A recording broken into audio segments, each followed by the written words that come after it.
Hey guys, this is Heather from HealthyEatingStartsHere.com. Okay, so for a few years when I first started getting into nutrition, I started reducing the amount of oil that I was using in my cooking because I realized that you just really don't need as much as what's called for in a recipe. Usually when I'm sauteing vegetables, I'll use a teaspoon of oil, whereas most recipes call for a tablespoon at least.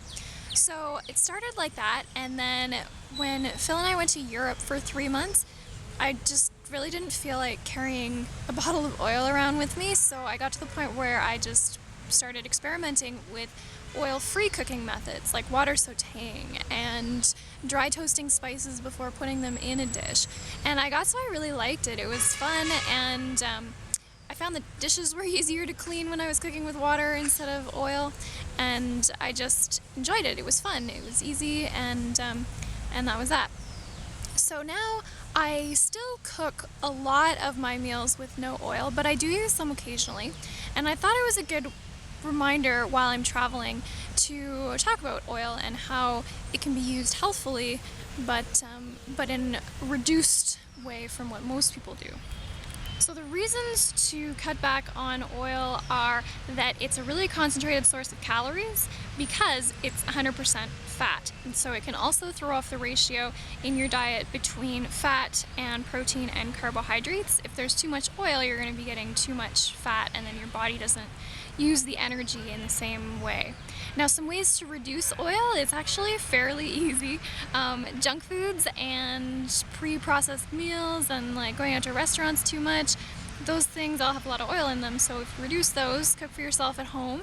Use small amounts of oil in your cooking, like I said, a teaspoon for sauteing vegetables.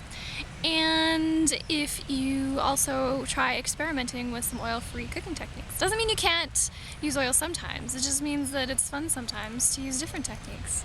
Now, fats themselves are really important. You don't want to cut all fats out of your diet. So when I'm using oil-free cooking techniques, I'm using whole food fats like avocados and nuts and seeds. So I think it's important that while I emphasize reducing the amount of oil that you use, it's really because there's too much used in general. It's not that you want to eliminate fats, that's for sure not the case. Whole food fats are awesome. And it's not the case that you have to eliminate oil entirely.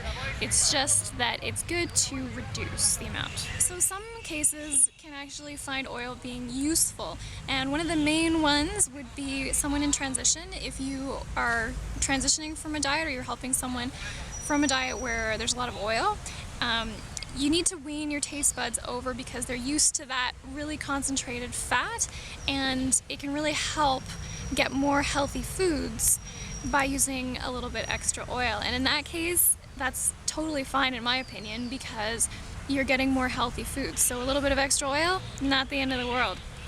Some other things that it's useful for, the main one I find is to carry the flavor of spices. So I mentioned dry toasting spices because otherwise they burn my tongue with the bitterness. But if they are infused in oil, then it also avoids that. Now you can carry the flavor of spices with whole food fats as well. So I do a lot of tahini dressings, avocado dressings, and the spices are carried really nicely. Now, some actual nutritional uses for oils are for nutrient absorption. So some people have difficulty absorbing minerals and fat-soluble vitamins, and if you get concentrated fats from oils, it can really help your absorption increase.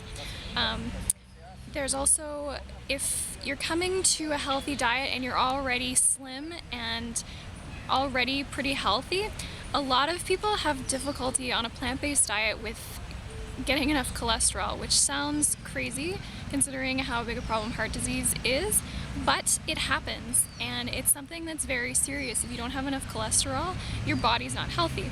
And so coconut oil is something that can help people because it's a plant-based saturated fat.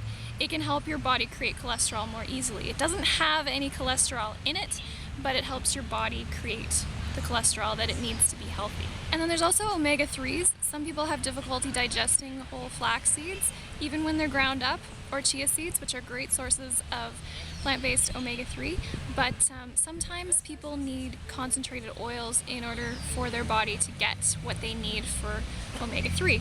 And so flax oil or DHA supplements that are made from algae-based omega-3 sources can actually be really helpful. The other beneficial use for oils is that they make a great moisturizer, especially coconut oil. It's my favorite. Okay, so the oils that I use I use olive oil, coconut oil, and sesame oil. I use toasted and untoasted sesame oil. Those three are my favorites because they're widely available, they're a good price. There are some other oils that are totally great to use, but I just don't use them because they're kind of expensive, like walnut oil or almond or avocado oils. Those are fantastic. They're mostly monounsaturated fats, which is what you want to look for in your oil. But yeah, they get a little pricey and they can be hard to find, so that's the only reason I don't use them. But they're fantastic for baking because they have a very neutral flavor. And then there are some oils that I try to avoid whenever I can, which would be the highly processed oils and the polyunsaturated ones that can form a lot of toxins when they're processed. Those are things like canola oil and soy oil, and I try not to get too much safflower or sunflower oil, but if you get an unrefined version, those can be okay.